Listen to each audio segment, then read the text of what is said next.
Olá, meus irmãos, vamos estudar a lição? Esta é a lição de número 2 da Escola Sabatina dos Jovens. Eu quero te convidar a você meditar juntamente comigo neste estudo. Esse estudo é fundamental. Aliás, essa lição completa ela é fundamental porque ela está tratando da identidade do adventista, né? Da igreja adventista. Então é importante de você realmente entender as origens, entender principalmente como que a igreja se fundamentou, quais são as doutrinas que a igreja se fundamentou, né? E que ela está fundamentada até hoje. Será que realmente é bíblico tudo que a igreja adventista carrega? Será que as interpretações estão corretas? Então, nessa lição, eu quero te ajudar, quero abrir com você e estudar verdadeiramente os temas que estão sendo apresentados. Se você ainda não assistiu a lição de número 1, vale a pena você conferir. Vou deixar aqui na descrição também a lição da semana passada. E esta semana nós estamos avançando no estudo para que você possa estudar juntamente comigo no sábado na igreja Responder 7, que você estudou ela por completo. Tá bom? Para quem não me conhece, meu nome é Wagner Olmos, eu sou aqui do canal Remanescente, já deixa aqui o seu like, já se inscreva, assista também aqui os outros estudos que nós temos para entender como que a igreja adventista lida aí com os assuntos bíblicos, né? Tá bom? Não se esqueça também de assistir aí a série Desvendando o Adventismo, que é uma série que nós estamos trazendo, contando toda a história do adventismo, e também fazendo algumas comparações bíblicas, estudando algumas profecias. Eu tenho certeza que você vai sair com bastante informação. O link da série também estará aqui na descrição deste vídeo. Sem mais delongas, quero te convidar então para que nós possamos aí estudar verdadeiramente a lição da Escola Sabatina. Esta é a segunda lição, tá bom? Eu vou adicionar no palco, então, a lição e nós iremos estudar. Vamos lá, então. A lição é a mensagem do santuário. Essa que é a lição do dia 7 até o dia 13 de outubro. Como você pode ver na tirinha aqui, tem um camaradinha numa montanha-russa subindo, depois ele descendo, né, com a expressão de triste ali, e agora ele subindo novamente. Daí é para você interpretar. Eu acredito que essa tirinha aqui tá para mostrar mais ou menos o que a igreja adventista acredita que aconteceu com a sua própria história, né? O texto está ali. A partir da tirinha do texto e do título, anote as suas primeiras impressões sobre o que trata a lição. Foi mais ou menos o que a gente tratou aqui. Vamos avançar então. Primeira lição, lição de domingo. O santuário celestial descoberto. Olha só que interessante. Lição de domingo, 8 de outubro. Vai dizer assim: o ensino bíblico a respeito do santuário celestial nem sempre foi plenamente compreendido. Os primeiros adventistas mileritas aceitaram a interpretação popular de que o santuário de Daniel 8,14 era a terra. Com isso, concluíram erroneamente que o nosso planeta seria purificado pelo fogo na segunda vinda de Cristo entre 1843 e 1844. Infelizmente, após o grande desapontamento de 1844, muitos ex-mileritas passaram a defender diversas explicações equivocadas sobre o que teria acontecido naquela data. Alguns pensaram que havia errado a data da volta de Jesus e assim definiram novas datas para esse evento. Mas esse movimento acabou desaparecendo. Outros adotaram uma interpretação mais simbólica de Daniel 8,14, que Jesus havia retornado em sentido espiritual e não fisicamente, ou que o juízo tinha ocorrido em apenas um dia, em vez de ser o juízo que começou em 1844 e continuará até pouco antes do retorno de Cristo. Tá, vamos fazer a nossa primeira parada, então, para a observação. Tudo que a lição veio trazendo até chegar nas últimas 3 frases estava correto. Aconteceram isso mesmo, foram situações que aconteceram ali, que o pessoal se desapontou. Por quê? Principalmente, o principal que não está sendo relatado aqui. Não se pode calcular a volta de Cristo, foi errado. E outra coisa, o cálculo também estava errado. Agora, você afirmar que eles não tinham levado em conta que o juízo começou em 1844 e continuará até pouco antes do retorno de Cristo, isso não é bíblico. Aonde que isso está na Bíblia? Eu desafio qualquer um me mostrar isso na Bíblia, ok? Não existe juízo acontecendo no céu neste momento. E nem depois de 1844. Aliás, já ficou mais do que provado de que em 1844 não aconteceu nada. Por que não aconteceu nada? Porque Cristo não passou do Santo para o Santíssimo em 1844. Ele adentrou neste lugar assim que ele ascendeu aos céus. Aliás, Guilherme Miller sabia disso. Guilherme Miller pregava isso. E esse foi um dos motivos pelo qual o fez não seguir com a nova interpretação da Igreja Adventista. O que aconteceu também, para que tivessem várias ramificações para tentar descobrir o que tinha ocorrido, é que alguns definiam, estudavam sobre a purificação do santuário, referência do dia da expiação, então especularam, olha, mais um ano Jesus volta. O próprio Guilherme Miller tinha marcado para 1843 e depois ele remarcou para 1844, acreditando que esse seria o ano em que Cristo faria essa expiação final ali dentro do lugar santíssimo.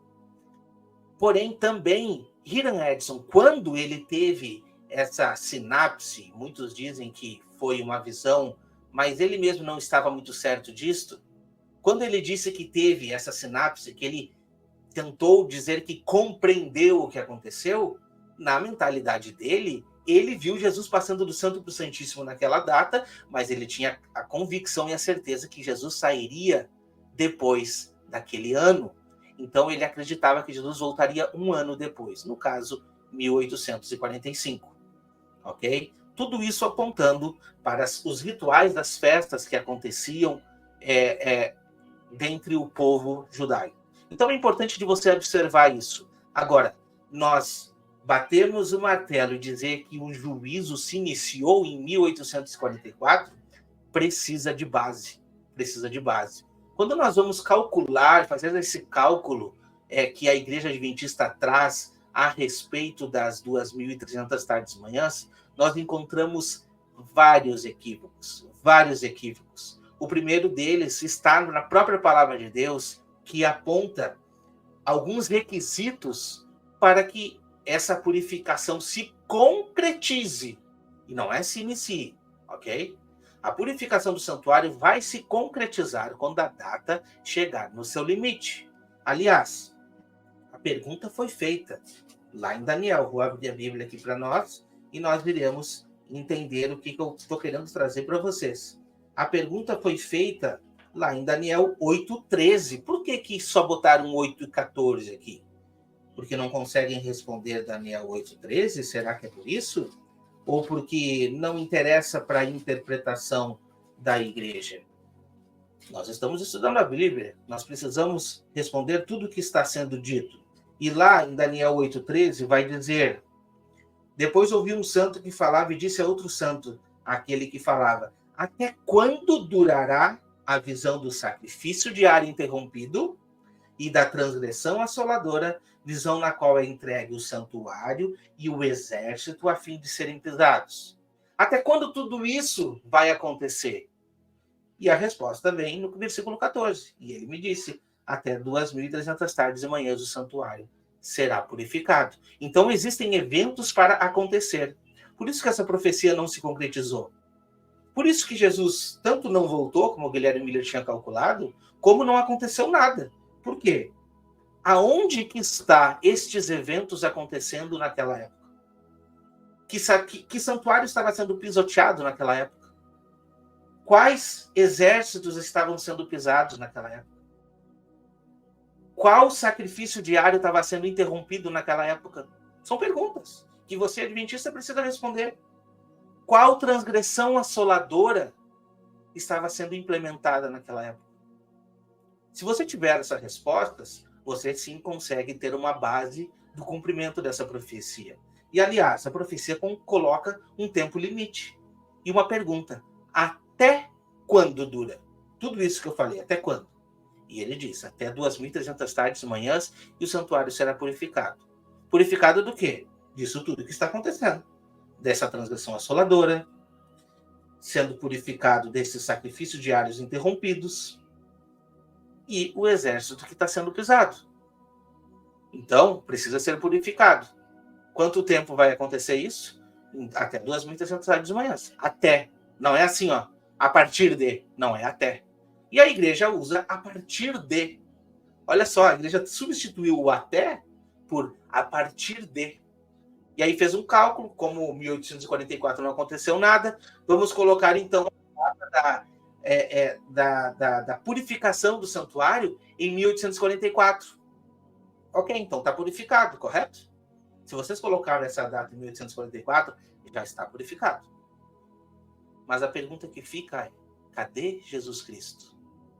Por que, Wagner, cadê Jesus Cristo? Bom, porque a mentalidade de Guilherme Miller era óbvia. Ele estava errado em fazer o cálculo? Estava. Estava errado em calcular a volta de Cristo? Estava. Mas ele estava certo num aspecto. Ele estava entendendo que Cristo, tendo subido aos céus, assim que ele ascendeu, a sua volta seria a saída dele do lugar santíssimo e não a entrada. Esse foi o motivo pelo qual fez Guilherme Miller não aceitar de maneira nenhuma o juízo investigativo. Vocês estão entendendo? E isso, se eu contar para uma criança, ela vai entender. Uma criança vai conseguir entender quando a gente coloca até quando. Ela vai responder até quando. Agora eu vou perguntar para você, adventista, que ainda acredita que a purificação se iniciou em 1844. Até quando? Você não vai conseguir me responder até quando. Por quê? Porque a profecia já colocou o limite. E o limite você está usando como start. E esse é um problema. Qualquer teólogo vai te dizer que isso é um problema e é uma aberração teológica. Fora os outros motivos. Fora os outros, porém, dessa doutrina, deste problema. Quais outros, porém? Bom, a Igreja Adventista usa um juízo que se iniciará, que se iniciou em 1844, um juízo no céu. Porém, não é isso que a Bíblia diz. Se a gente voltar uma casinha mais, um capítulo, em Daniel 7, vai dizer assim, primeiramente, Daniel 7 vai tratar dos mesmos aspectos de Daniel 8, vai colocar um tempo aqui também, determinado, e ele vai dizer de quando que se inicia o juízo. Olha só que interessante. Eu vou adiantar, você pode ler todo o capítulo, mas eu vou adiantar para a gente ganhar tempo, até o versículo 21. O que vai falar no versículo 21? Será que tem alguma comparação com Daniel 8? Veja você mesmo. Eu estava olhando, eis que um chifre pequeno fazia guerra contra os santos e prevalecia contra eles. Opa, já apareceu o mesmo elemento que estava sendo descrito no versículo 13 de Daniel 8. Chifre pequeno, né? Até que veio o ancião de dias e fez justiça aos santos do Altíssimo. E veio o tempo em que os santos do Altíssimo receberam o reino. Bom, o texto já está nos apontando que o chifre prevalece até, olha o até aqui novamente, até um determinado tempo. Concorda comigo? Tá, mas que tempo é esse? Eu preciso encaixar, então, as 2.300 tardes manhãs dentro deste tempo. Ponto. Esse é o ponto base para nós entendermos a profecia.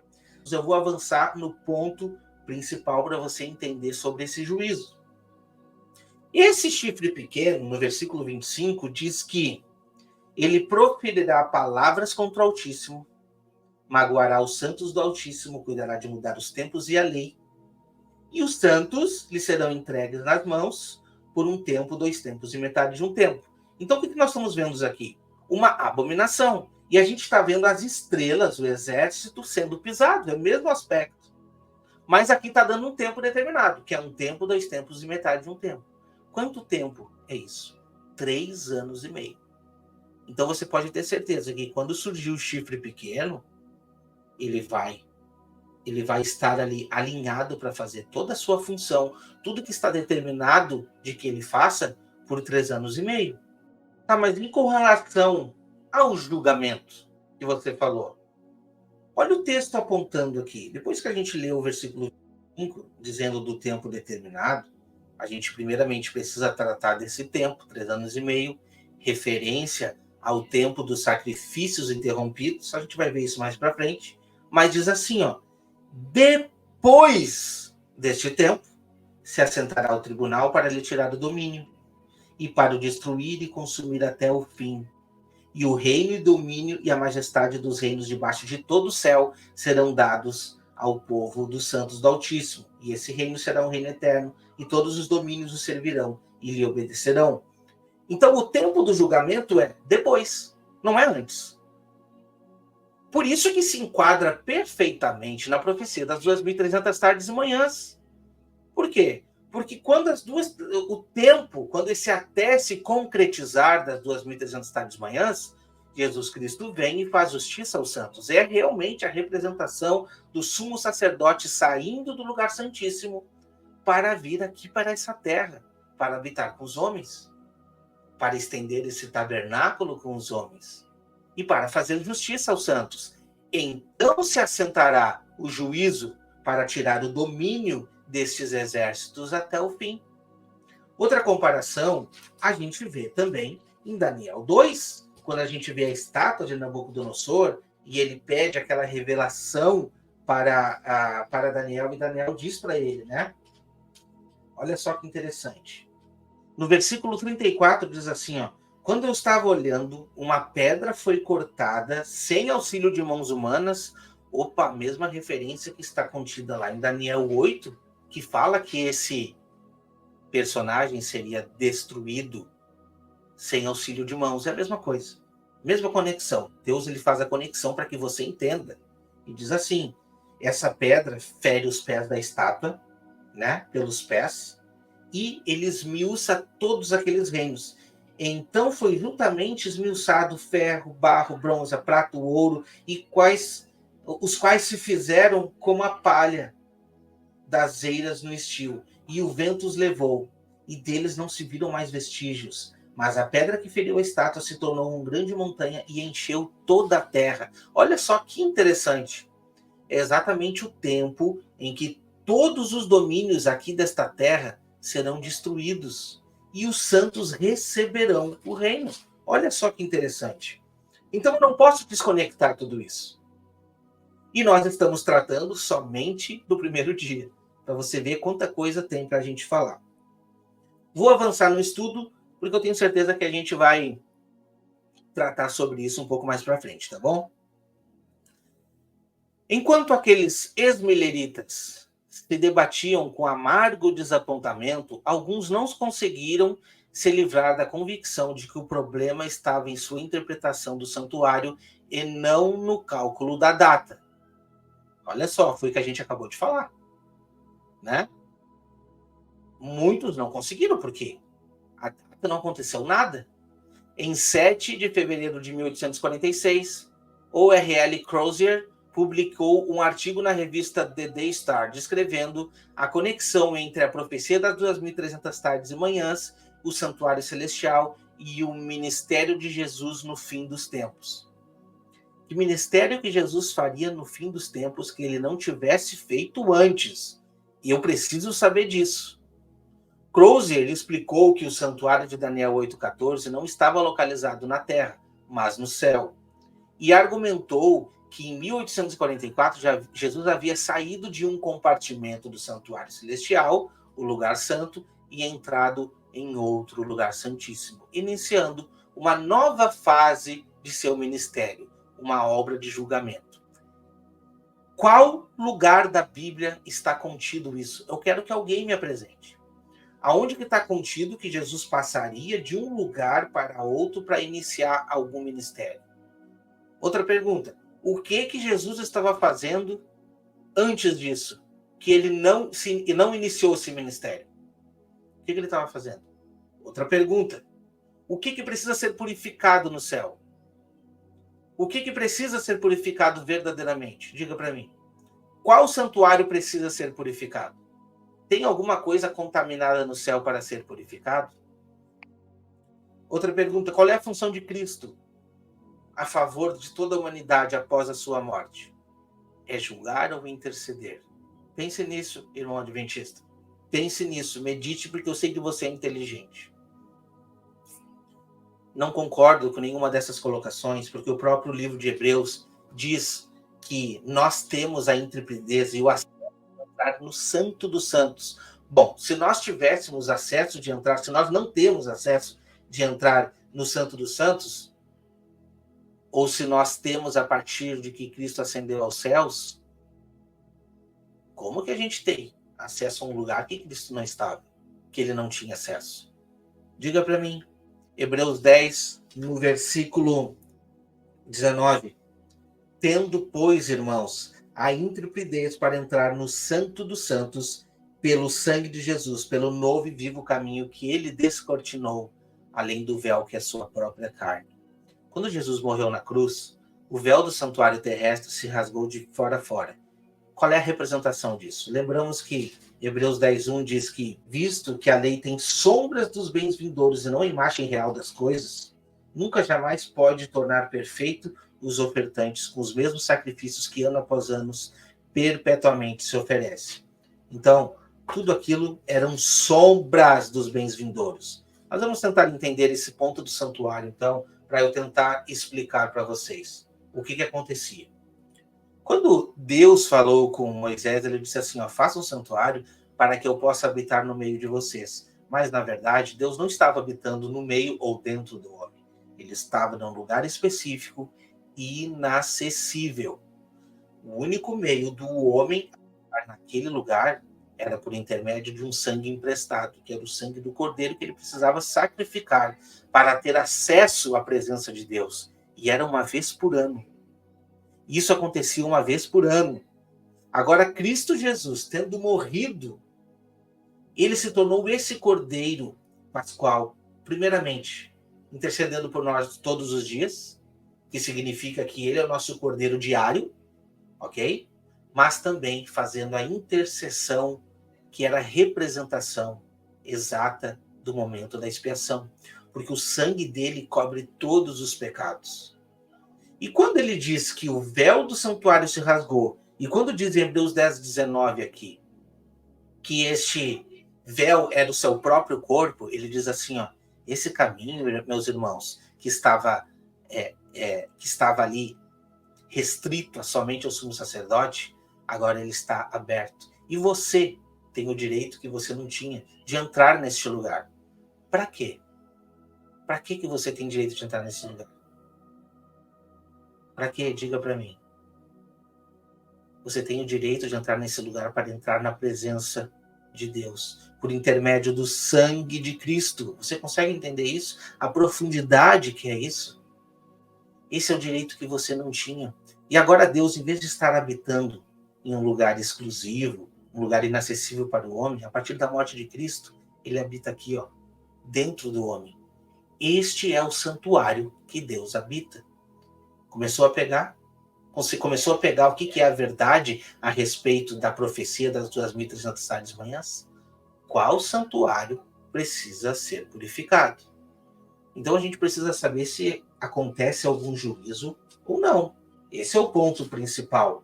Se existe algum juízo acontecendo agora ou não.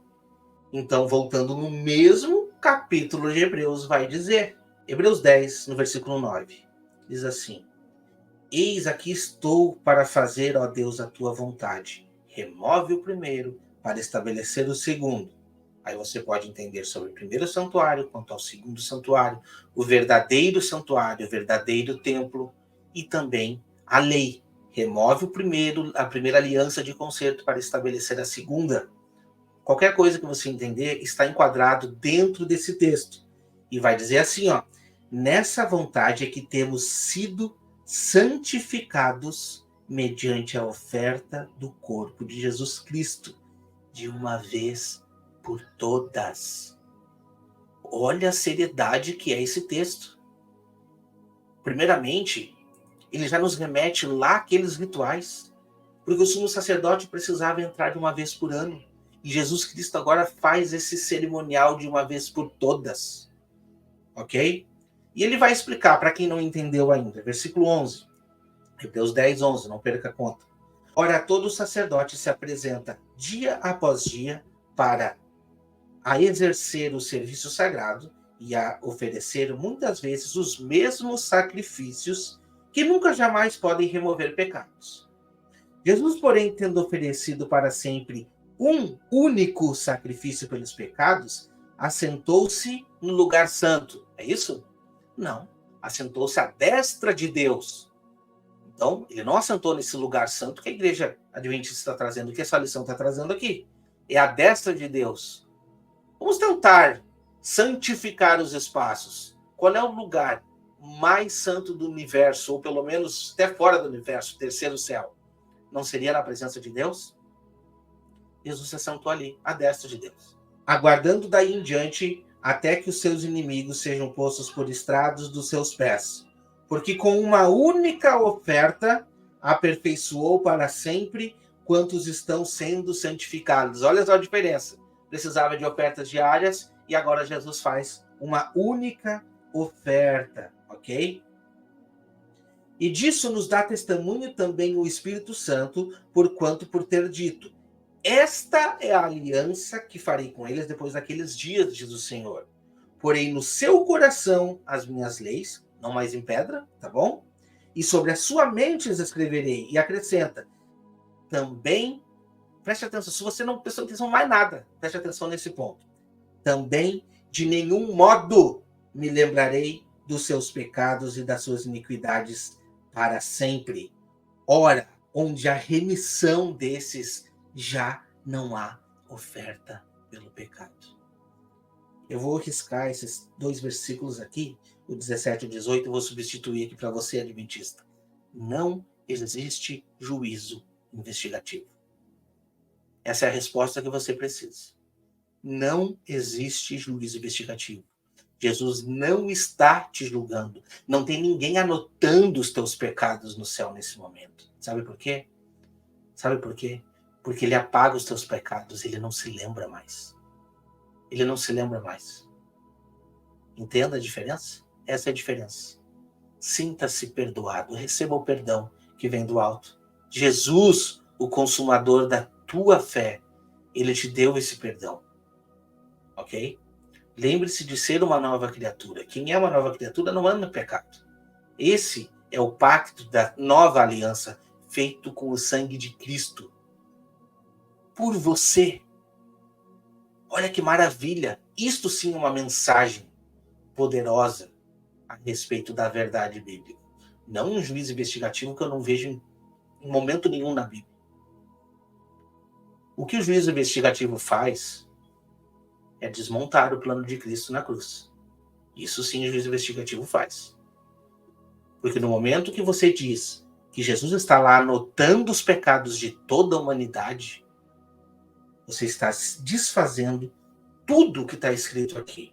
Ora, onde há remissão destes, já não há pecado. Foram removidos, apagados na cruz.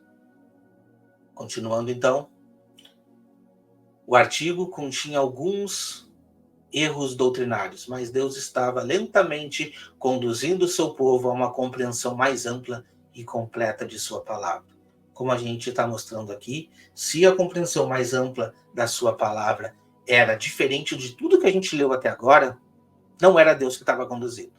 Desculpem te dizer, Deus não estava conduzindo nada disso. Aliás, Deus também não conduziu nem esse cálculo errado que chegou até 1844.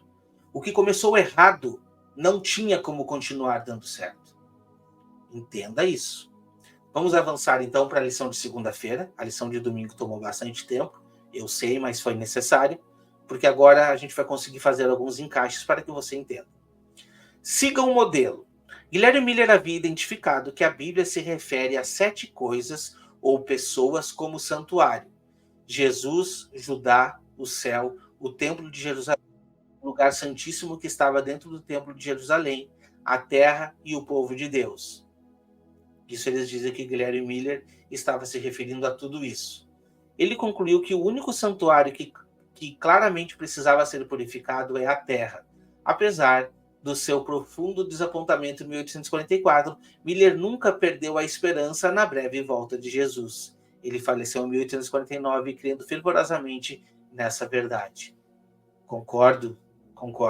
Guilherme Miller, ele reconheceu o seu erro no cálculo, ele reconheceu o seu erro também a respeito de ter marcado uma volta de Cristo. Mas ele estava crente de que Jesus voltaria muito em breve.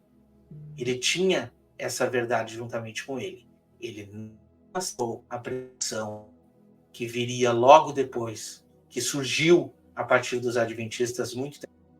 Guilherme Miller não aceitou. Aliás, todas essas 7 referências que Guilherme Miller apresentou para esse santuário sendo purificado, você pode também enquadrar. Eu não estou dizendo que todos esses aspectos estão corretos, mas estão muito mais corretos do que um juízo investigativo. Isso você pode ter certeza. Por quê? Porque Guilherme Miller estava convicto que, independente de ser a Terra, de ser o próprio ser humano, ou qualquer outro aspecto que você possa encaixar, as 2.300 tardes e manhãs era o tempo limite e Jesus voltaria. Guilherme Miller estava certo nisso. Ok? Errado no cálculo, errado em calcular, mas certo no que ele estava crendo. E eu preciso reconhecer isso aqui. O que a Igreja Adventista não reconhece. Em seus últimos anos, Guilherme Miller perdeu a visão e não podia mais participar dos avanços doutrinários, mas desempenhou fielmente o seu papel no movimento do Advento, ou seja, em despertar novamente a atenção do mundo religioso para o fato de que Jesus em breve voltaria. Embora Miller nunca tenha aceitado plenamente os ensinos do Santuário Celestial e do Sábado. Claro que ele não aceitou os ensinos da Igreja Adventista, tá? Do Santuário do Sábado. Por quê? Porque ele, como eu falei para vocês, ele não podia aceitar. Isso era contrário ao estudo que ele fez. O estudo que ele fez dava conta que no fim do prazo, até quando?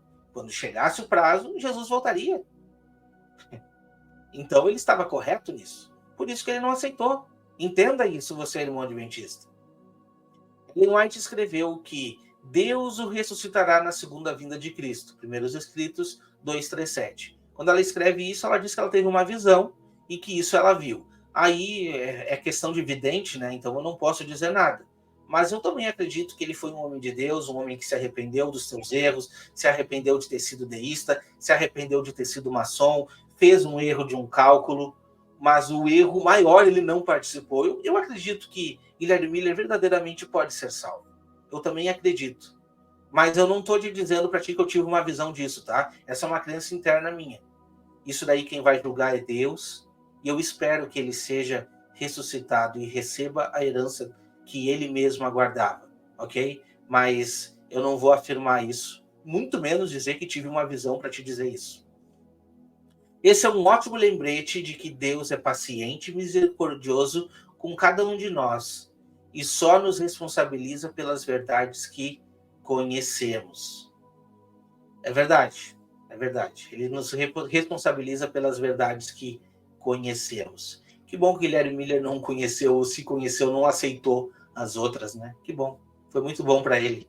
Muito bom, muito bom. Porque daí aí sim ele estaria num erro muito mais grave. À medida que o movimento do Advento se desenvolvia, os capítulos 8 e 9 de Hebreus se tornaram fundamentais para a compreensão tanto do Santuário Celestial quanto de Daniel 8:14. Hebreus 9, olha só, presta atenção, tá? Eu vou explicar isso daqui, por que eles estão trazendo isso. Como que é a interpretação da igreja a respeito desse ponto.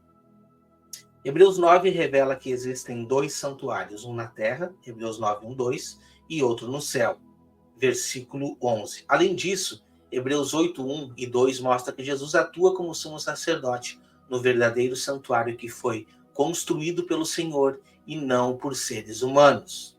Ok. Peraí só um pouquinho, tá? Quando a gente faz essa interpretação, a gente precisa realmente reconstruir, a gente precisa realmente estudar para aprender sobre esses pontos. A Bíblia trata o ser humano como um santuário também, como um templo. E esse templo é habitado pelo Senhor. Esse é o templo que é habitado pelo Senhor. Mas ao mesmo tempo que esse templo é habitado pelo Senhor, o apóstolo Paulo fala que nós seremos revestidos da nossa nova habitação. E que se nós somos moradas do Espírito Santo, a gente precisa nos manter incontaminado do pecado, lutar contra o pecado. Coisa que a gente não consegue vencer enquanto estamos na carne, enquanto não formos revestidos da nossa nova habitação. Você começa agora a entender qual santuário precisa ser purificado? É este santuário que precisa ser purificado. Este é o verdadeiro santuário, porque no céu não tem nada para ser purificado. Tudo lá é puro, santo e limpo. Coloque isso de uma vez por todas no seu entendimento. Estou sendo bem franco com vocês aqui. Hebreus 8, 4 e 5 apresenta que o ministério dos sacerdotes no santuário terrestre era uma sombra do ministério do nosso sumo sacerdote no santuário celestial. Ok? Perfeito. Assim, o santuário terrestre é um espelho do correspondente celestial e lança luz sobre o que acontece lá. Só um pouquinho. Muitas coisas que, entre aspas, acontecem lá é referência ao homem. Aliás, todo plano de criação de Deus, todo plano de redenção é referência ao homem.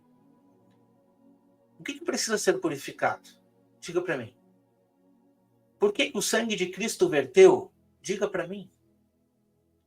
Para quê? Não foi para toda a humanidade, para proporcionar a salvação à humanidade? Medite nisso. Como nosso sumo sacerdote, Jesus entrou no lugar santíssimo do santuário celestial com seu próprio sangue para purificar os pecados daqueles que se arrependeram. Versículo 12. Ok. Responde para mim, irmão, quando? Isso, versículo 12 que ele está dizendo aqui, é de Hebreus, no capítulo 9, versículo 12. Vai lá e lê todo lá e diz quando que isso aconteceu. Foi em 1844? Quando que foi escrito o livro de Hebreus? Diga para mim. Deve ter sido um privilégio emocionante ser um pioneiro adventista que descobrindo que realmente aconteceu em 22 de outubro de 1844, enquanto muitos ex-mileritas tentavam sinceramente entender seus erros e lidar com o desapontamento, Deus estava conduzindo aquelas pessoas a uma compreensão mais ampla e profunda do Evangelho e da Bíblia. O Senhor deseja fazer o mesmo por nós se buscarmos a sua palavra com a mesma atitude e dependendo dele e nos dedicando de todo o coração. Exatamente. Agora, o que tem a ver o versículo 12 de Hebreus 9 com 1844? Quando que foi escrita a Bíblia? Quando que Cristo Jesus adentrou ao lugar santíssimo para o processo de purificação dos pecados? Diga para mim. Mas quando que esse processo de intercessão, não de julgamento, começou? Diga para mim. Ou vai dizer que os primeiros cristãos que foram mortos, perseguidos, passaram por tribulações, não tiveram acesso a este lugar?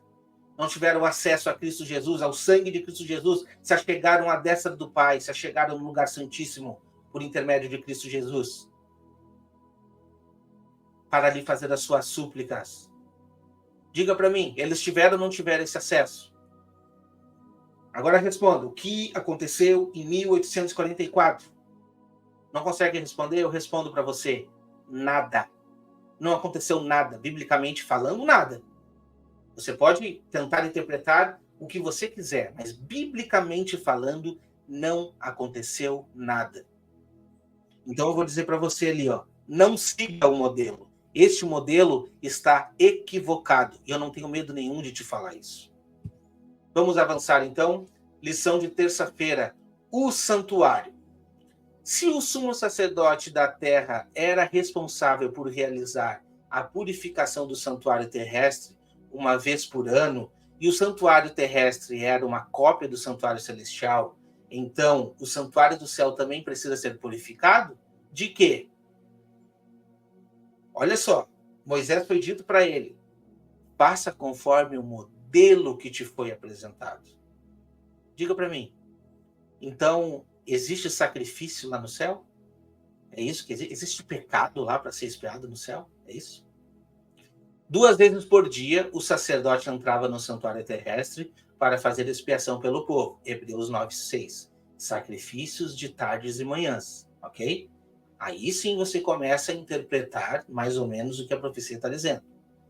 Um processo que exigia sangue e morte, versículo 22. Cada pecador arrependido orava junto do seu sacrifício antes que esse fosse morto, transferindo simbolicamente os pecados para o animal inocente, e condenando-o à morte. O sacerdote então levava um pouco do sangue para o lugar santo e aspergia, isto é, borrifava. diante do véu, transferindo o pecado para o santuário. Levíticos 4, 17 e 18. Correto. Os pecados começavam a se acumular à medida que eram transferidos diariamente durante o ano inteiro, tornando o santuário um lugar contaminado pelo pecado. Levíticos 23. O dia da expiação era o momento em que os pecados eram removidos e o santuário purificado. Perfeito? É isso aí. O dia da expiação, ok? Essa purificação anual do santuário terrestre simbolizava uma purificação maior que ocorreria no santuário celestial. Hebreus 9, 23. Só um pouquinho. Hebreus 9, 23. Vamos abrir aqui. Era necessário, porém, que as figuras das coisas que se acham nos céus, a figura, tá? Se purificassem com tais sacrifícios, mas as próprias coisas celestiais com sacrifícios a eles superiores. Está se referindo ao sacrifício de Cristo. Porque Cristo não entrou em um santuário feito por mãos, figura do verdadeiro, porém no mesmo céu, para o quê? Diz para mim o que está escrito ali. Para julgar? Não. Para comparecer agora por nós diante de Deus. Nem ainda para oferecer a si mesmo, muitas vezes, como sumo sacerdote, cada ano entra no Santo dos Santos com sangue alheio. Ora, neste caso seria necessário que ele tivesse sofrido muitas vezes. Agora, porém, ao se cumprirem os tempos, se manifestou uma vez por todas para aniquilar pelo sacrifício de si mesmo o pecado. Opa, olha aqui um texto claro. Ele se manifestou de uma vez por todas. Aonde? No lugar santíssimo, aonde ele precisava compadecer, onde ele precisava entrar. Então está aqui a referência. Não precisa ir muito além da Bíblia, não precisa tentar dar outra interpretação para a Bíblia. Essa purificação anual do santuário terrestre simbolizava uma purificação maior que ocorreria no santuário celestial. É o que diz a lição. Apesar de o céu ser um lugar em que habitam seres sem pecados, a impureza dos nossos pecados afetou o céu também. Aonde que está escrito isso? Mostra, deixa eu tentar ler aqui. Vou ler então um versículo do mesmo contexto aqui, tá? Só que ali está apresentando só o Hebreus 9, 23, eu vou ler o 28. Assim também Cristo, tendo se oferecido uma vez para sempre tirar os pecados de muitos, aparecerá a segunda vez sem pecado aos que aguardavam para a salvação. Aonde que o pecado tem que ser tirado? O que precisa ser limpo do pecado? É um santuário no céu? Afetou o céu? Não, jamais afetou o céu. O que vai ser purificado aqui, esse pecado que vai ser tirado, é da humanidade. É para isso que Cristo Jesus morreu. Você está entendendo? Então, assim, não coloca informação que não está na Bíblia. Eu quero um texto que me mostre que os pecados da humanidade afetou o céu. Eu quero um texto. Eu não vi texto nenhum aqui. Pelo contrário, aqui está mostrando que é o homem que precisa ser purificado. Vamos continuar. No santuário terrestre, quando o sacerdote aspergia o sangue nas pontas do altar, era um lembrete de que o acampamento de Israel havia sido contaminado pelo pecado. Da mesma forma que o santuário terrestre precisa ser purificado desses lembretes de pecado, o santuário celestial precisa ser purificado de seu próprio registro de pecados. É difícil, né? Aonde que está escrito isso? Versículo 16. Esta é a aliança que farei com eles depois daqueles dias, diz o Senhor. Porei o seu coração as minhas leis e sobre a sua mente as escreverei. E acrescenta: também de nenhum modo me lembrarei dos seus pecados e das suas iniquidades para sempre. Aonde a remissão desses já não há oferta pelos pecados. Também de nenhum modo me lembrarei dos seus pecados. Não há registro de pecados no céu sendo escritos. Você está entendendo? Cadê o texto para justificar o que está sendo escrito aqui? Eu estou vendo um outro texto totalmente diferente. E você? Vai se posicionar ao lado do quê? Da lição, da interpretação, da igreja? ou ao lado da palavra de Deus, que diz que não há mais lembrança desses pecados? O que você vai escolher? Eu já me decidi. Tome você a tua decisão também. Deus desejava impressionar os israelitas com a severidade do pecado e a importância da purificação espiritual. Essas ações, é claro, simbolizavam a maneira como o pecado seria tratado no futuro, após a morte de Cristo. Mas também havia outros significados espirituais dentro do processo. A purificação do santuário terrestre era um tipo ou símbolo de como o santuário celestial seria purificado. Mas não devemos esquecer que Deus, em última análise, deseja purificar a nossa vida do pecado. Não é em última análise. Isso daí é o que ele está fazendo todos os dias. Não é última análise. Não tem análise. A partir do momento que você aceitou Cristo Jesus, não tem análise. Você está salvo.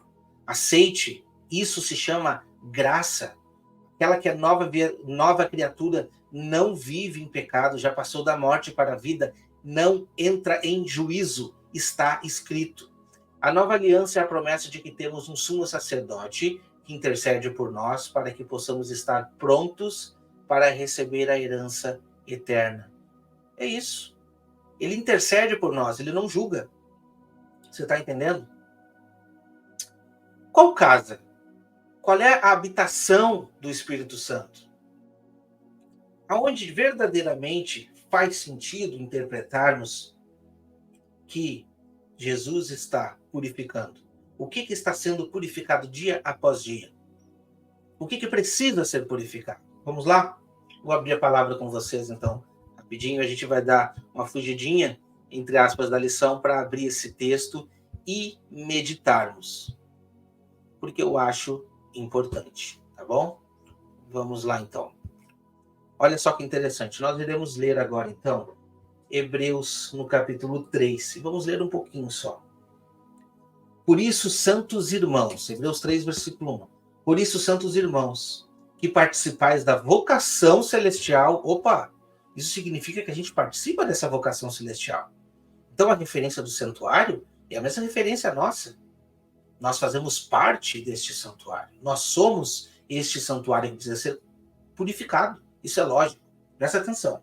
Vós que fazeis parte da vocação celestial, considerai atentamente o apóstolo e sumo sacerdote da nossa confissão. É sumo sacerdote da nossa confissão ou do nosso julgamento? Sumo sacerdote da nossa confissão, Jesus, o qual é fiel àquele que o constituiu, como também era Moisés em toda a casa de Deus. Olha só, ele vai querer agora comparar Jesus com Moisés. Vamos lá, comparar a lei mosaica com a lei que está escrita dentro do nosso coração. Antiga aliança com nova aliança. O que ele vai dizer? Que interessante. Jesus, todavia, tendo sido considerado digno de tanto maior glória, quanto maior honra do que a casa tem aquele que estabeleceu. Olha só, pois toda casa é estabelecida por alguém, mas aquele que estabeleceu todas as coisas é Deus. Está tratando agora da habitação. Moisés era fiel em toda a casa de Deus, como servo para testemunho das coisas que haveriam de ser anunciadas. Opa, então aquele modelo de santuário terrestre era testemunho de coisas que haveriam a ser anunciadas. Aquilo dali não era o fim de todas as coisas, era um modelo mostrando. Então, qual é a realidade desse modelo? Versículo 6 de Hebreus 3. Cristo, porém, como filho em sua casa, a qual somos nós, se aguardarmos firme até o fim a ousadia e exultação da esperança. Assim, pois, como diz o Espírito Santo, hoje, se ouvirdes a sua voz, não endureçais o vosso coração, como foi na provocação, no dia da tentação do deserto. Meus irmãos, essa é a habitação. Esse é o santuário que precisa ser purificado. Nós precisamos ser purificados. Você está começando a entender? Então medite bem na interpretação que a igreja coloca e a interpretação bíblica. Vamos avançar, então? Lição de quarta-feira, momento hipertexto. Revisando a história do grande desapontamento de 22 de outubro de 1844, é inevitável lembrarmos da mesma montanha-russa emocional pela qual os discípulos passaram. O que chama a atenção é que as respostas para ambos os casos estavam na Bíblia. Sempre estiveram na Bíblia, né? Estavam literalmente na palavra. Durante o seu ministério, Jesus deixou os seus discípulos sabendo que ele morreria, mas que também ressuscitaria. Acontece que o desejo deles estava em outro lugar, impedindo que eles ouvissem o que ele estava declarando sobre si mesmo. Assim como a cruz chegou e eles desmoronaram. É exatamente também o que aconteceu em 1844, só que desta vez foi diferente, porque depois que Jesus morreu, que a cruz chegou, que eles desmoronaram, e depois que eles se abalaram com a crucificação, vendo o mestre sendo crucificado, morto, aí sim eles se reavivaram e fizeram a vontade de Deus. Deixaram testemunhos, deixaram as cartas dos evangelhos para nós, se levantou Paulo para pregar e mostrar tantas verdades que hoje em muitas denominações não são aceitas, né? E infelizmente a Igreja Adventista distorceu completamente a verdade bíblica e colocou um juízo investigativo que não se encontra na Bíblia, partindo de uma data que se acabou. Não de uma data que iniciaria, de uma data que se acabou. Exatamente. O juízo investigativo começa numa data que se acabou. Porque quando se cumpriu as 2.300 tardes e manhãs, acabou o tempo. Acabou. Mas eles disseram, não, agora começou. Isso está certo? No caminho de Emaús, Jesus pessoalmente, sem fazer nenhuma revelação sobrenatural ou extraordinária, repassou os textos proféticos que apontavam para a trajetória do Messias. A palavra, mais uma vez, foi o suficiente para acalmar os corações, revigorando a esperança. Foi assim também com os fiéis pioneiros. Em um erro de interpretação, foi responsável por uma mensagem equivocada. Porém, não era a cronologia do evento que estava errada, mas sim o evento. Mentira. Acabei de provar para vocês. Mentira. Cronologia estava errada, evento errado. E piorou. Tudo que acontece hoje, todas essas revelações, continuam erradas, não, estão pior do que errado. Errado. E vou dizer para vocês, Deus não tem nada a ver com isso. Deus não tem nada a ver com isso. Finalmente o Senhor não nos deixou sós, e o Espírito Santo com prazer ensina os humildes que o buscavam em oração. E essa vez a esperança foi estabelecida pelo poder da palavra. Nada sobrenatural, apenas o milagre de submissão de homens e mulheres dispostos a ser guiados por Deus na verdade. Peraí, nada sobrenatural? Interessante. E as visões de Ellen White? Não era sobrenatural? A visão do milharal foi de Deus? É isso? Ok. Joia, tá bom.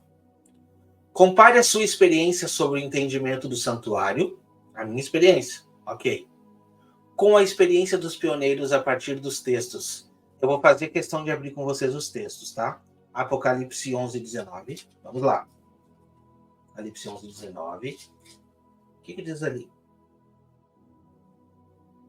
Abriu-se então o santuário de Deus que se acha no céu e foi vista a arca da aliança no seu santuário. Sobrevieram relâmpagos, vozes, trovões, terremoto e grande saraivada.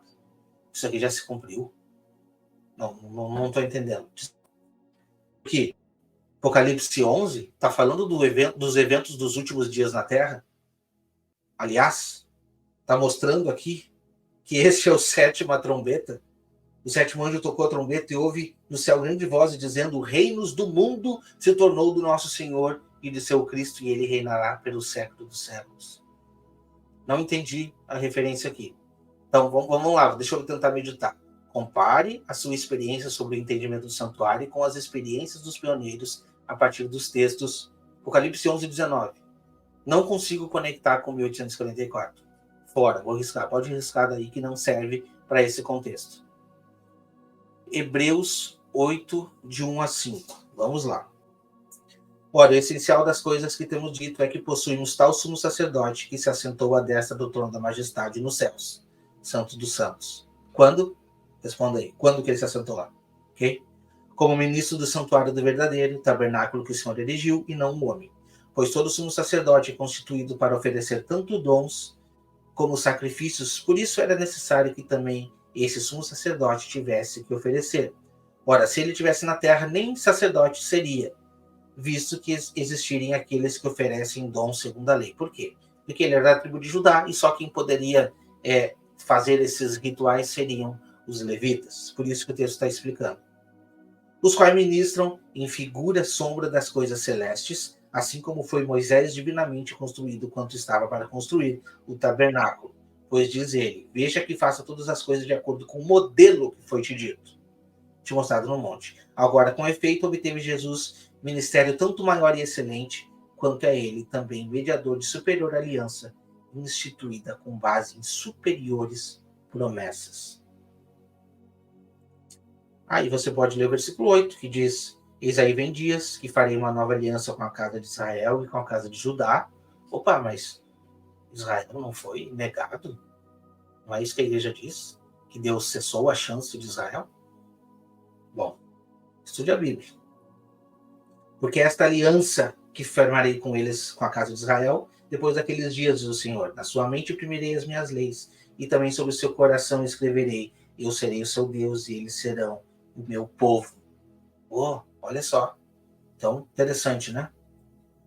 Versículo 13. Quando ele diz, nova, torna antiquada a primeira. Ora, aquilo que se torna antiquado está envelhecido, está prestes a desaparecer. Referência a todos os rituais da antiga aliança. Todos, tá? Todos, não é só o que a igreja diz. Todos os rituais da antiga aliança foram ali extirpados. Versículo 12, vamos ler, que é importante também, do mesmo capítulo 8. Pois para com as suas iniquidades usarei de misericórdia, e dos seus pecados jamais me lembrarei. Por que não colocaram esse texto ali? Por quê? Ah, porque daí contradiz os escritos lá, né? No juízo investigativo. Entendi. Eu continuo ficando com a Bíblia, ok? Vamos lá. Levíticos 16, 16 e 19. Eu não vou ler esse texto porque vai apontar sobre o santuário. Já falei para vocês como funcionava o ritual. Hebreus 9, 23 e 27. Vamos lá. 23 e 27, de 23 a 27.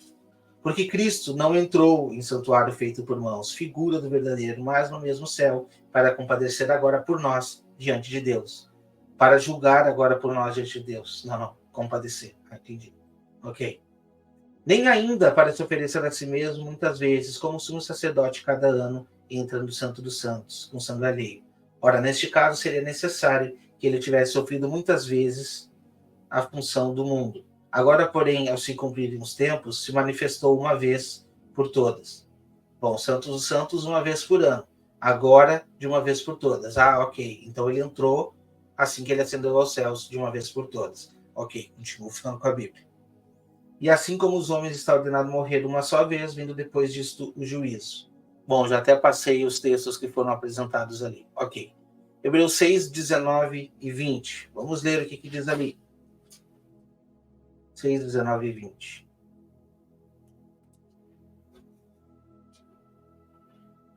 O qual temos por âncora da alma, segura e firme, que penetra além do véu. Que véu? O véu que separa Santo do Santíssimo. Exatamente o que o texto está dizendo aqui. Veja. Onde Jesus, como percursor, entrou por nós, tendo se tornado sumo sacerdote para sempre, segundo a ordem de Melquisedeque. Ótimo texto, vocês colocaram aí o texto. Quando que ele entrou nesse lugar? Em 1844? Bom, continuo ficando com a Bíblia. Levíticos 16:30, também não vou abrir, que está falando exatamente sobre expiação, todos esses termos. Jeremias 17:1. Vamos abrir então Jeremias 17:1. Deixa eu abrir aqui rapidinho, para que a gente possa ver o que diz ali. Olha só que interessante. Interessante. O pecado de Judá está escrito com um ponteiro de ferro e com diamante pontiagudo gravado na tábua do seu coração e nas pontas dos seus altares. É isso que diz Jeremias 17:1, que é só o texto coloca. Ok. Vamos lá. Isso daqui foi escrito na Antiga Aliança, correto? Agora Jesus disse que eles foi apagado. Ok? Foi apagado, não tem registro. Esse registro feito aqui foi apagado. Jamais me lembrarei dos seus pecados. A gente já leu, ok? 2 Coríntios 5:10. Vamos ler. Preciso ler esses textos aqui, eu acho importante para que a gente pegue o contexto, o que a lição está trazendo, porque quando se trata de palavra de Deus, não tem problema, a gente lê tudo. Não existe texto fora de contexto, quer dizer, pode até ser apresentado, mas a Bíblia não usa texto fora de contexto, ela apresenta o contexto completo. 2 Coríntios 5:10. Vamos lá.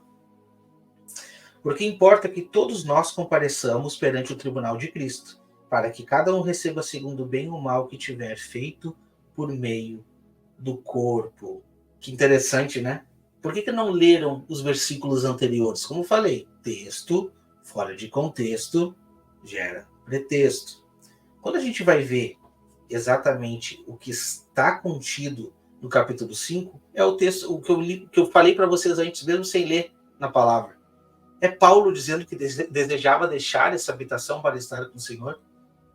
Ele dizendo que essa habitação precisava ser purificada, precisava ser revestida. E olha só, versículo 8, vamos ler 2 versículos anteriores. Entretanto, estamos em plena confiança, preferindo deixar o corpo e habitar com o Senhor. Por isso que também nos esforçamos, quer presente, quer ausentes, para que lhe sejamos agradáveis. Ok? Por quê? Porque no versículo 1 ele vai dizer: sabemos que se a nossa casa terrestre deste tabernáculo se desfizer, temos da parte de Deus um edifício não feito por mãos humanas. É este edifício que ele está falando. Eterna nos céus. E por isso, neste tabernáculo, gememos esperando por sermos revestidos da nossa nova habitação celestial. Se todavia formos encontrados vestidos e não nus. Então, meus irmãos, está cada vez mais claro. Os próprios textos apresentados, quando a gente usa do contexto, a gente vê. E como eu falei para vocês, não existe juízo antes da vinda de Cristo. O que está colocando aqui é exatamente isso. Agora vamos para Apocalipse. Eu vou botar um texto que não está aqui, ok? Apocalipse 20, no versículo 4. Vi também tronos, e nesses se assentaram aqueles do qual foi dada autoridade para julgar. Vi ainda as almas dos decapitados por causa do testemunho de Jesus, bem como por causa da palavra de Deus, tanto quanto não adoraram a besta, nem tampouco a sua imagem, e não receberam a marca na fronte e na mão, e viveram e reinaram com Cristo durante os 1000 anos. Os restantes dos mortos não reviveram até que se completassem os 1000 anos. Esta é a primeira ressurreição. Bem-aventurado e santo é aquele que tem parte na primeira ressurreição. Sobre estes, a segunda morte não tem autoridade. Pelo contrário, serão sacerdotes de Deus e Cristo e reinarão com ele os 1000 anos. Então, o momento da ressurreição é esse. Quando? Não estamos falando de um contexto de milênio aqui. É no milênio. Não tem outro momento para esse julgamento. Desculpa, não tem outro momento para esse julgamento. Aliás, nós lemos em Daniel que esse juízo vai se iniciar somente no momento em que o domínio desse anticristo, desse chifre pequeno, for tirado. Vamos repetir? Daniel 7, versículo 25. Esse chifre pequeno que se levantará, proferirá palavras contra o Altíssimo, magoará os santos do Altíssimo, cuidará de mudar os tempos e a lei, e os santos lhe serão entregues nas mãos por um tempo, tempos e metade de um tempo, 3 anos e meio, ok? Mas depois se assentará o tribunal para lhe tirar o domínio e para o destruir e consumir até o fim. O reino e o domínio e a majestade dos reinos de todo o céu serão dados ao povo dos santos do Altíssimo. E esse reino será um reino eterno. E todos os domínios o servirão e lhe obedecerão. Então está mais do que claro. Só não enxerga quem não quer. Aí cria uma tese de um juízo investigativo em um tempo errado, oriundo de uma profecia errada, para fazer o cumprimento que eles acreditam ser uma expiação, sendo que, na verdade, Jesus não está julgando a humanidade e sim intercedendo por ela. Resumo, é um conjunto de coisas erradas. Um conjunto de coisas erradas. Vamos avançar, então? Lição de quinta-feira. Visualizado e vivenciado. Costuma-se dizer que uma imagem vale mais do que 1000 palavras. De fato, existem muitas imagens icônicas que se requerem explicação verbal. Em vez de simplesmente falar sobre os conceitos e nuances de salvação, Jesus criou o santuário, um modelo concreto no qual seu povo poderia descobrir como ser salvo. Santuário terrestre. Vemos o sacrifício de Jesus na forma como um cordeiro inocente teria que morrer pelo fato de que os pecados eram transferidos para ele e de maneira simbólica. A libertação do pecador à custa da vida do cordeiro inicialmente apresentava um exemplo vívido e prático da graça de Deus e apontava o pecador para Jesus, substituto e sacrifício definitivo. Claro, é isso. Cada móvel do lugar santo, Hebreus 9:2, não apenas falava do ministério de Jesus, mas também tem aplicações para a nossa própria vida hoje. Por exemplo, dos 3 móveis do lugar santo, o candelabro, a mesa dos pães de proposição e o altar de incenso, o altar de incenso estava fisicamente localizado mais próximo ao lugar santíssimo, onde habitava a presença de Deus e a sua glória era vista. Perfeito.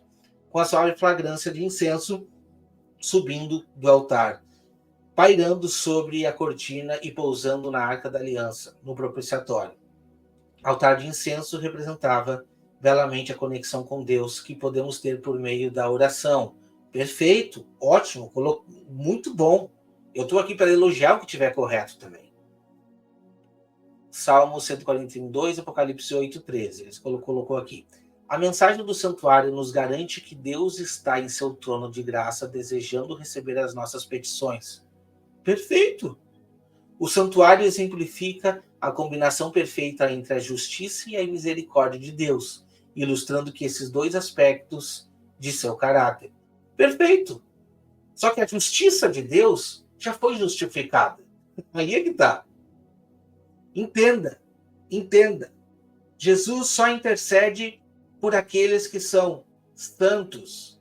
Só intercede por aquele que foi salvo, que aceitou o seu sangue. Nós não nos achegamos no lugar santíssimo sem o sangue de Cristo. É o único meio pelo qual nós possamos nos achegar a Deus, é por intermédio de Cristo Jesus. Ora, se aceitamos o sangue de Cristo, estamos salvos.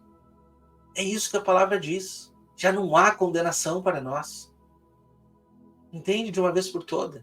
Nesse modelo, vemos que a justiça e a misericórdia não se excluem, mas coexistem em perfeita harmonia. Claro, nesse modelo que eu estou apresentando para vocês. Vemos o amor de Cristo no pátio, onde eram realizados os sacrifícios, e vemos o juízo divino no lugar santíssimo, não muito longe dali. Vemos também a sua misericórdia quando o santuário era purificado de todo o pecado. Ok. O que acontecia no lugar santíssimo na terra? Era julgamento? Vamos pegar essa sombra, então, era julgamento? Ou não? Ou o povo entrava nesta festa, naquele dia determinado, o 10º dia do 7º mês, aguardando ansiosamente a saída do sumo sacerdote daquele lugar, para entrar, então, na festa da alegria, na festa das cabanas, na festa dos tabernáculos. Diz para mim, existia um julgamento ali? O que o povo podia fazer naquele momento? Não tinha mais nada para ser feito. Era só aguardar a saída do sumo sacerdote. Onde é que está o julgamento? Aonde que está o julgamento? Eu vou mostrar para vocês aonde que estava o julgamento naquele momento. A palavra de Deus nos diz que quem não tivesse participado da Páscoa, quem não tivesse participado dos eventos subsequentes, que era a festa das primícias, que era a festa dos Pentecostes, que era a festa dos pães asmos e que era a festa das trombetas, não poderia participar da festa da expiação. Por que não poderia? Porque você precisa reconhecer todos os outros atos. Não tinha direito de participar de expiação que não tivesse aceitado o Cordeiro, que não tivesse fazendo parte dos pães asmos, que significa o corpo de Cristo. Quem não tivesse apresentado as suas primícias, que são os frutos do nosso trabalho. Não teria direito quem não fizesse parte do Pentecoste, recebendo a representação do Espírito Santo habitando dentro de nós. Não teria direito quem não tocasse trombetas, anunciando, que é uma coisa que a igreja precisa fazer, anunciar aos quatro cantos sobre a graça salvadora de Cristo Jesus. Agora, quando chegasse na expiação, também não teria mais nada para fazer. Só teria direito àquele momento quem tivesse participado do restante das festas. Por isso é importante entendermos sobre santuário. Uma igreja que se levantou em cima do santuário e não entende de santuário? Não entende o que acontecia, o que significa aquelas sombras? Está na hora de você acordar, irmão adventista. Entenda de uma vez por todas o que significa isso. Mais do que qualquer outro ensino bíblico que aceitamos como igreja, o santuário mostra quantas verdades estão conectadas com um sistema, cada uma delas ampliando um aspecto do caráter da obra de Cristo por nós. O santuário nos fornece uma estrutura, um modelo para encaixar todas as outras coisas e verdades.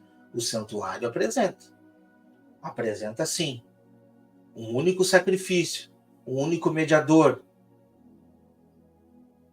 um intercessor. É isso que o santuário apresenta. E não um juiz nesse momento. O santuário não apresenta um juiz. Então não tente implementar uma função que Cristo não faz por você. Simplesmente a graça é aceitar o que já foi feito e viver uma vida de arrependimento, viver uma vida nova. O que é ser nova criatura? Ora, se pecarmos deliberadamente, já não resta mais sacrifício pelos pecados. Por outro lado, o apóstolo Paulo fala que o bem que eu quero não faço, mas o mal que eu quero, esse está sempre diante de mim. Graças a Deus por Cristo Jesus, que me livrou da condenação do pecado. Agora já não resta mais condenação pelo pecado.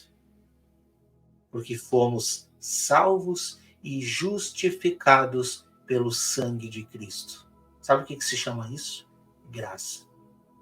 Isso é graça. Ok? Vamos para a lição de sexta-feira, então. O templo do céu. O assunto do santuário foi a chave que desvendou o Ministério do Desapontamento de 1844. Não vou nem falar nada. Revelou um sistema completo de verdades, vamos substituir aqui de mentiras, ligadas desarmoniosamente entre si, o qual mostrava que a mão de Deus havia dirigido o grande movimento adventista e indicava novos deveres ao esclarecer a posição da obra de seu povo. Que comentário desastrado, porque é totalmente ao contrário. Totalmente ao contrário. Assim como os discípulos de Jesus, depois da terrível noite das suas angústias e desapontamento, alegraram-se em verem o Senhor, e está contido em João 20:20. Também se regozijaram, então, os que pela fé haviam aguardado o segundo advento. Esperavam que ele aparecesse em glória, para dar a recompensa a seus servos, vendo frustradas as suas esperanças, perderam de vista Jesus. E como Maria junto ao sepulcro, exclamaram: levaram o meu Senhor e não sei onde o puseram. Então, no lugar santíssimo, contemplaram de novo o seu compassivo sumo sacerdote, prestes a aparecer como rei e libertador. A luz proveniente do santuário iluminou o passado e presente e o futuro. Souberam que Deus havia guiado por sua própria providência infalível. Mas essa luz que vocês disseram que é verdade, a gente acabou de derrubar por terra. Não aconteceu nada em 1844. Embora não tenham compreendido a mensagem que eles mesmos haviam anunciado, como aconteceu com os primeiros discípulos, essa mensagem era correta em todos os sentidos. Que mensagem que era correta em todos os sentidos? Ao proclamá-la, tinham cumprido o propósito de Deus, e no Senhor, seu trabalho não havia sido em vão. De novo, gerados para uma viva esperança, alegravam-se com alegria indizível e cheio de glória. 1 Pedro 1, 13 e 8. Toda a profecia de Daniel 8,14, até 2.300 tardes manhãs, e o santuário será purificado. Quanto à mensagem do primeiro anjo, temei a Deus e dá-lhe a glória, pois é chegada a hora do seu juízo. Mensagem que a gente já viu na lição passada, de que só se cabe aos últimos tempos. Indicava o ministério de Cristo no lugar santíssimo, o juízo investigativo. Meu Deus do céu! Meu Deus do céu! Ministério de Cristo no lugar santíssimo é juízo investigativo. Aonde que eu encontro isso na Bíblia? Aonde?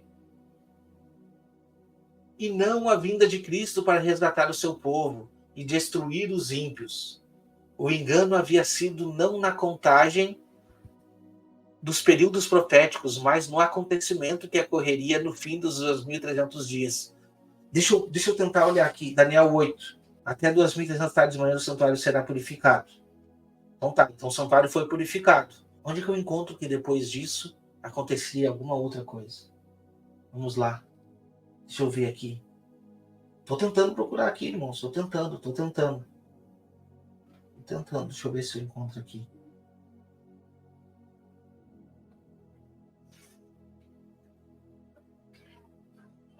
Não achei. Não tem. Não tem nada. Porque o santuário será purificado. Vamos voltar então a meditar no santuário terrestre. Quando o sumo sacerdote saía do lugar santíssimo, então o santuário estava purificado. Era isso. Pronto, final. Quando Jesus sair para vir ao encontro da sua noiva, então ele irá purificar essa noiva. Ela estará resgatada. Essa noiva estará revestida da sua nova habitação. Seus pecados serão finalmente apagados. É isso, irmãos. É simples. Qual é a dificuldade de entender isso? Por causa desse equívoco, os crentes sofreram o desapontamento. No entanto, tudo que estava predito pela profecia é que eles podiam esperar baseados na autoridade bíblica. Tinha se cumprido. Ao mesmo tempo que lamentavam a ruína de suas esperanças, havia transcorrido o acontecimento que fora predito pela mensagem, que deveria ser cumprido antes que o Senhor aparecesse para recompensar os seus servos. Cristo comparecera não à terra como esperava, mas conforme havia sido prefigurado tipologicamente ao Santo dos Santos, lugar santíssimo, do templo de Deus no céu. Vamos lá. Hebreus, novamente eu vou ler, tá? Você precisa entender de uma vez por todas o que está escrito lá no livro de Hebreus. Vamos lá. Hebreus 9, no versículo 11. Quando, porém, veio Cristo, como o sumo sacerdote dos bens já realizados, tá? Mediante ao maior e mais perfeito tabernáculo, não feito por mãos, quer dizer, não desta criação, não por meio de bodes, nem de bezerros, mas pelo seu próprio sangue, entrou no Santo dos Santos de uma vez por todas, tendo obtido eterna redenção. Aonde que ele entrou? Santo dos Santos de uma vez por todas, ok? Santo do Santo, uma vez por todas. Versículo 16, versículo 19 do capítulo 10. Tendo, pois, irmãos, a intrepidez para entrar no Santo dos Santos, pelo sangue de Jesus, pelo novo e vivo caminho que ele nos consagrou, pelo véu que é a sua carne que se rasgou, tendo um grande sacerdote sobre a casa de Deus. Aproximamo-nos com sincero coração, em plena certeza de fé, tendo o coração purificado de má consciências e lavado o corpo com água pura. Ok? E agora? Você vai ficar com a lição que está te contando uma coisa que está fora da Bíblia ou com a Bíblia? Eu já tomei minha decisão há algum tempo atrás, agora é a sua vez. O profeta Daniel o representa como vindo neste tempo ao ancião de dias. Olha só.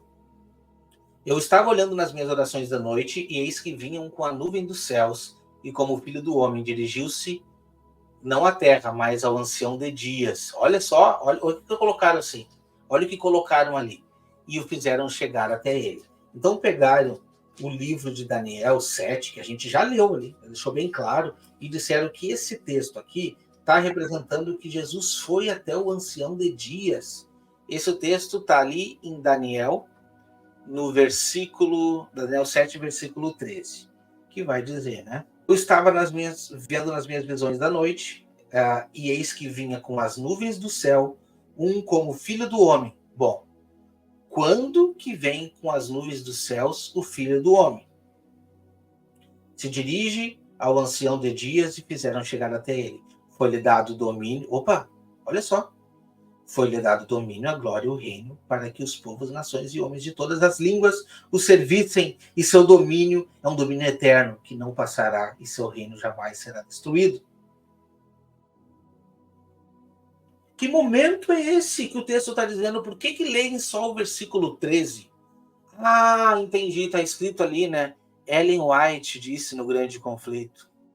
Vocês precisam decidir, vocês vão ficar com Ellen White ou com a Bíblia.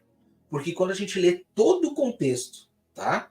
A gente vai ver tudo isso dizendo que no versículo 26, depois se assentará o tribunal para tirar domínio e destruir o chifre pequeno até o fim. Olha, eu estou aqui por vocês. Eu estou aqui por vocês para tentar mostrar uma coisa que já deveria estar claro. Uma igreja que prega sobre o santuário não entende sobre o santuário. Coloca um julgamento fora de época para explicar um desapontamento, para explicar um cálculo errado, para explicar uma observação que Deus deixou na sua própria palavra que não foi obedecida. E ainda dizem que isso é vontade de Deus. Acabei de ler para vocês aqui. Infelizmente, eles só colocam os textos que importam. O que não importa, não coloca, para você nem passar o olho, não meditar. Para você nem meditar, ok? Então, irmãos, vocês precisam se decidir. Vocês vão ficar com a lição, com a igreja, com a profeta de vocês ou com a Bíblia? Justiça divina.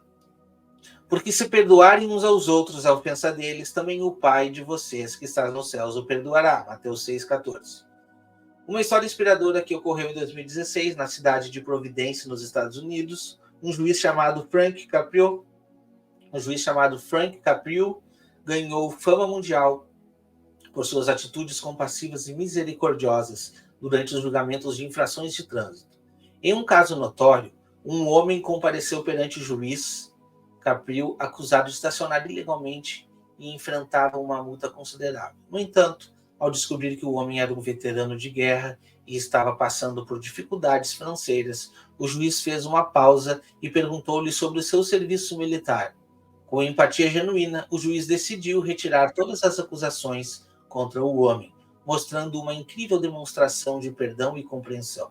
Essa história nos lembra do ensinamento de Jesus sobre a importância do perdão, como aparece na oração do Pai Nosso. Além disso, Deus é demonstrado diversas vezes nas Escrituras como um juiz clemente e compassivo, disposto a perdoar quem se apresenta de coração. Vemos isso na história de Jonas e Nínive, Jonas 4, 1 e 2, na parábola do filho pródigo, Lucas 15, 20 e 24, até na parábola do credor compassivo de Mateus 18, 32 a 35. Por que é importante mostrar a misericórdia e perdão em situações em que poderíamos simplesmente impor punições? Boa pergunta, né? Você se lembra de algum caso em que você foi perdoado, mesmo achando que não merecia? Qual é o papel do perdão em nossa vida, em nossas relações com outros? O papel do perdão é importantíssimo. Aliás, eu já fui perdoado por Cristo lá na cruz. Eu não estou sendo julgado nesse momento. Agora, se eu não andar corretamente aqui nessa terra, eu vou comparecer perante o juízo. Mas não existe julgamento sem que o acusado não compareça perante o juiz. Ninguém para pensar nisso? Não existe. Não existe. Nós vamos receber a nossa sentença. Todos comparecerão perante o juiz para receber a sua recompensa, quer seja galardão ou quer seja condenação. Também somos veteranos das guerras e lutas contra o mal e as adversidades naturais deste mundo. Mas assim como o juiz mostrou compaixão e perdão, podemos ter a certeza de que um dia Deus nos perdoará plenamente. Não, só um pouquinho. Deus já nos perdoou e ele diz que não lembra mais dos nossos pecados. Ele é um Deus compassivo e clemente, pronto a estender a sua misericórdia a todos aqueles que buscam a sua graça. A misericórdia já foi estendida e a graça já foi estendida para quem aceitar. Quando chegamos diante da sua presença como veteranos da vida terrena, podemos confiar em sua promessa de perdão e receber a sua paz e redenção eterna. Ok, quando nós nos chegamos na sua presença, sim. Isso eu posso fazer hoje. Chegar na presença de Deus, confessar o meu pecado perante o Senhor, e aí ele vai me julgar? Não, ele vai interceder por mim. É muito diferente de um julgamento aonde nós compareceremos para responder segundo tudo aquilo que nós fizemos aqui nessa terra. Mas esse julgamento será no milênio. Preste atenção nisso. Que essa história nos inspire a buscar o perdão de Deus e a estender o perdão aos outros, sabendo que um dia seremos acolhidos em seu amoroso braço de misericórdia. Um dia seremos acolhidos em seu amoroso braço de misericórdia? Não. Nós já fomos acolhidos por essa misericórdia. A lição diz que um dia, nós seremos acolhidos pelo amoroso braço de misericórdia de Deus. O que a Bíblia diz? Vamos lá em Romanos, no capítulo 8, no versículo 22. Que diremos, pois? Se Deus, querendo mostrar a sua ira e dar a conhecer o seu poder, suportou com muita longanimidade os vasos de ira preparados para a perdição, a fim de que também desse a conhecer as riquezas da sua glória em vasos de misericórdia, que para a glória preparou de antemão, as quais somos nós. Nós somos os vasos de misericórdia, a quem também chamou, não só dentre judeus, mas também dentre os gentios, assim como diz Oséias, chamarei povo meu o que não era meu povo, e amada que não era amada. E no lugar que você dissesse, vós não sois meu povo, ali mesmo serão chamados filhos de Deus vivo. Olha só que interessante. E quem é o remanescente a quem foi dado e estendido a misericórdia pelo sangue de Cristo? Está aqui. Relativamente Israel, dele clama Isaías, ainda que os números dos filhos de Israel seja como a areia do mar, o remanescente aqui será salvo. Podemos continuar no livro de Romanos, né? Que diz assim, Romanos 10, porque o fim da lei é Cristo, a finalidade da lei é Cristo, para a justiça. Olha a justiça aqui, a justiça não está no futuro, está aqui. A justiça de todo aquele que crê. Olha só, o que basta para mim é crer. Versículo 9, se com a tua boca confessares a Jesus como Senhor e em teu coração creres que Deus ressuscitou dentre os mortos, será salvo. Porque com o coração se crê para a justiça e com a boca se confessa a respeito de salvação. Eu estou salvo. Eu confesso a Cristo Jesus. Pois não há distinção entre judeu e grego, uma vez que mesmo é o Senhor de todos, rico para com todos os que o invocam. Todo aquele que invocar o nome do Senhor será salvo.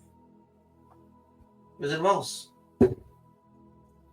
é clara, a palavra de Deus, ela é clara.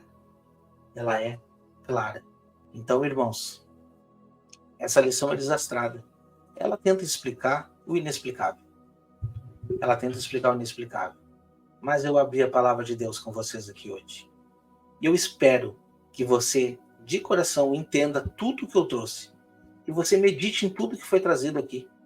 E se posicione. Eu vou ficar com os pioneiros adventistas. Vou ficar com essa interpretação que me agrada mais, é confortável na igreja. Ou você vai ficar com a palavra de Deus? O que você espera? Um julgamento que não está contido em tempos anteriores à volta de Cristo, aonde você não tem certeza de salvação? Ou você prefere ficar com a palavra viva que diz que você já tem direito à salvação, otorgada por Cristo Jesus na sua morte na cruz? Você pode se decidir. Quero fazer um convite para você que não é inscrito, se inscreva aqui no canal. Compartilhe essa mensagem com um irmão que esteja precisando conhecer sobre a realidade das interpretações da Igreja Adventista. Essa lição não fala de identidade? Eu estou apresentando para você a identidade da Igreja Adventista. Infelizmente, você está vendo que ela é falsa. Essa identidade não é legítima, porque ela não está espelhada na palavra de Deus. Mas tem uma solução. Essa solução cabe a mim, cabe a você, cabe a nós decidirmos de que lado iremos ficar.